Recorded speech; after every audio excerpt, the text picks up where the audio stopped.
After the recoated flyback had a chance to cure up, I reinstalled it. Now I've got the set fired up. Oh, and it seemed to have taken care of an issue I had with occasionally hear some ringing inside here. And I think I caught some whiffs of ozone. That's all gone. So now I want to attempt an alignment. So I've got a test pattern going here that gives you an indication of bandwidth. Ideally, you want to see stripes in between each of these bars. So we should have stripes here. These correspond to 4.2 megahertz, 3.58, 3, and 2. Now, if I adjust the fine tuning, I can get some definition in here. So it looks like, and then kind of starting to see something here. 3.58, which is as good as you're ever going to get in a set after they introduced color TVs, because they limited the bandwidth. You get an earlier black and white TV, well-designed, so that can get up to 4.5 megahertz response, but they had to sacrifice some of this info for color, the chroma info. So you're just not going to get out there. But there's another issue with this, which is sound. So now we can kind of hear a tone. And the picture kind of comes in clear at a few different points, but the best sound is here, and the picture is pretty bad. The picture, well, it's kind of sharp there, then it goes a bit fuzzy. It starts to get sharp again, but it is also static. So the picture's sharper, but we were getting more static coming in, then you get the sound. And then things get really nasty.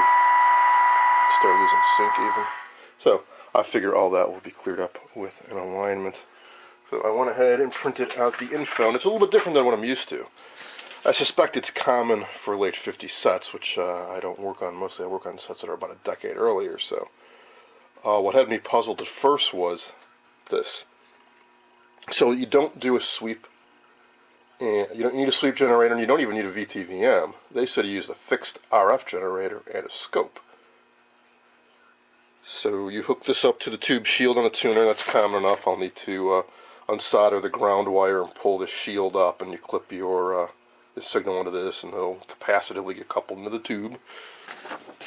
And you hook the scope up, let's say point B, which is across the video detector. Okay, so we're measuring the output, the video tube, basically. So after it's gone to the tuner, and the IF and been amplified, and then it gets detected.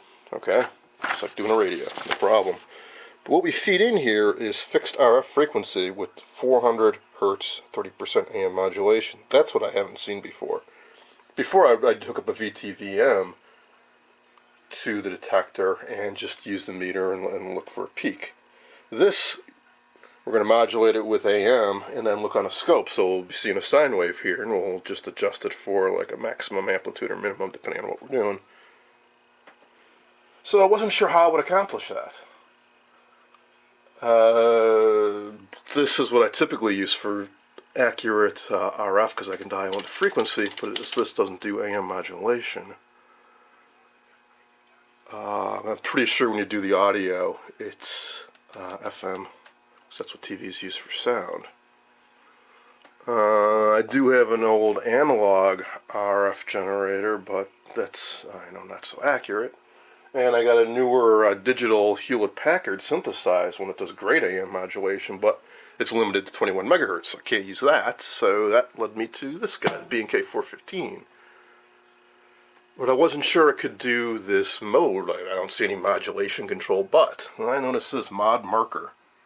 Turns out that's exactly what this is for. That's what got me thinking this is probably a common IF alignment technique if they built in that function. So what that does is whatever marker you flip on, these switches, it modulates it with 400 hertz, and there you go. It's exactly what I need. There's one little issue. Frequencies. Now, some of these, 45, 75. Right there. It's a picture carrier, no problem. Similarly, the sound carrier, 4125. This guy, no problem. But some of these other frequencies are not on here. Some are pretty darn close. Let's see, so 47.4. No, but I got 47.25. Might be close enough. 45, yeah, I got that. 42.7. I got 42.75. Probably close enough. We get to 43.85. That don't have. I got 44 though. Maybe close enough. But they do say they should be. Well, actually, I was gonna say they need to be crystal accurate, but they only mention that for 2 of them. 41.25, which I got, and 47.4, which I don't.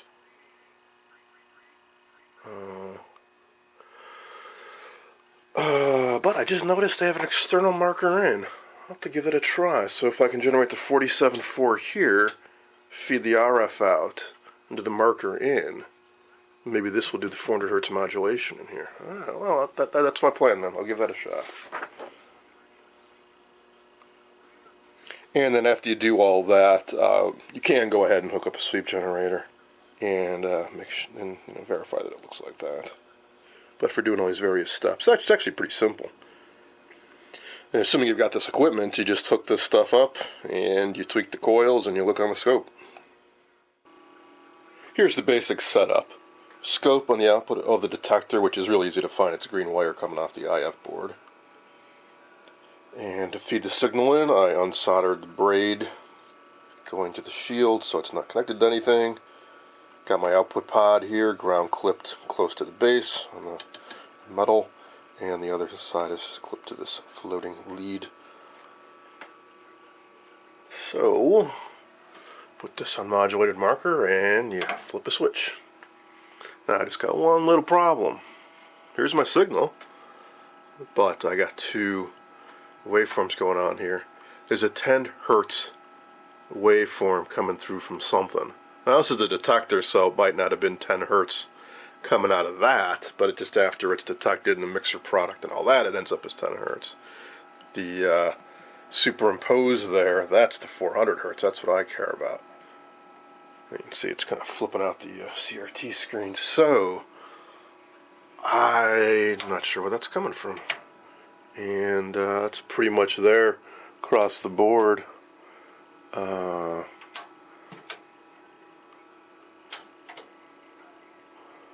try the different markers. Well, not so much on the sound, but well, there's nothing coming through here. This might be one of those where it's actually not supposed to be feeding through at this point. Might be a trap on that. But yeah, it's there for the others. So, what could that be coming from? Well, there's one thing I haven't done that you're supposed to do, which is to attach a fixed bias to the AGC bus, which I'm pretty sure is this point right here. Should be 4.5 volts there. So, let's try that before I do any more investigating. They give you built-in bias supplies here. You have 3 to choose from.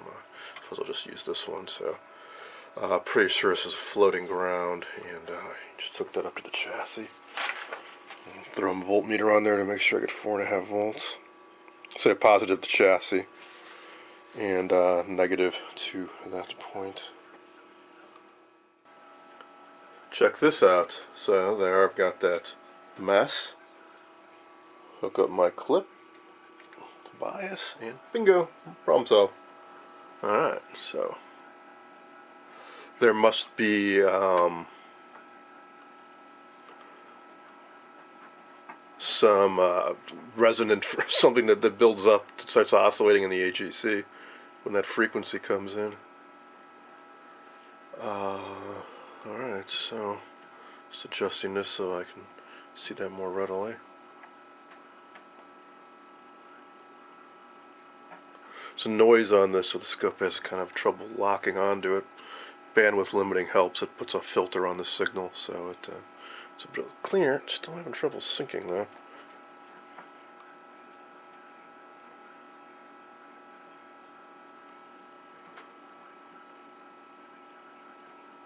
There we go.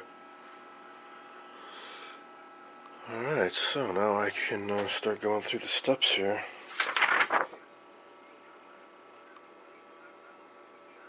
First one is to adjust the mixer plate coil. Don't know where that is. The rest of these are labeled like A1, A2, A3, which are these various coils here and there. I just noticed that one's up quite a bit. I wonder if somebody was messing around with that at some point.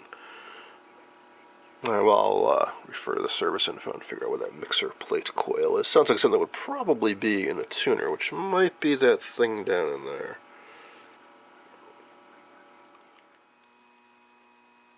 I finished with the video IF alignment. I just used the markers on the 415. I found existing crystal markers that were all close enough to the frequencies called for, so I didn't bother trying to experiment with the external marker. That doesn't look a whole lot different because, as I found out, each of the coils were actually pretty good the way they were. So, that's good. Alright, well, what about the sound IF? Well, I thought it would be like a section like up here where they specify frequency like the audio carrier 4125, and you feed that in and peak some coils for the sound IF, and then do an S-curve on the ratio detector. But no, because this set uses quadrature detection. So that's what this 3BN6 tube is. And I haven't done really much with these. I know Zenith used them in the porthole. The most notable thing you'll see when you find a set that uses these is the buzz control. They don't have a ratio detector. You don't do the S-curve. So what they say down here is you do it by ear, basically. You tune in a station, adjust the fine-tuning so you get a good picture, and then just do it by ear. So that's what I'm going to try doing. Now there is one little hiccup with that. So here's the coils. They say to start with this one, and then work your way back, and then go back to this one, if need be. Well, this guy has a coil slug at the top and the bottom. Bottom one, though, is inaccessible because there's a piece of steel underneath this board, so I'll tweak these three, and hopefully that will improve things.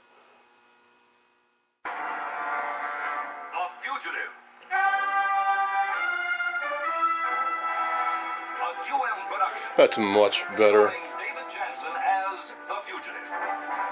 So, nice, strong sound when I've got the best picture. So, this coil in particular, A9, that made a big difference. The basic gist of it is, tune it in with fine tuning so you get the best picture, and then just go back and forth and tweak these coils, starting with this one. And that appears to have done the trick. So, I think that pretty well wraps up this set, other than putting it all back together. Yeah, now don't get uptight, partner. Know your rights with Dragnet and Adam 12. Does Danny's rights that I've explained them to you? How many times you tend to ask me that stupid question? Weekdays at 4, 3 Central on Me TV.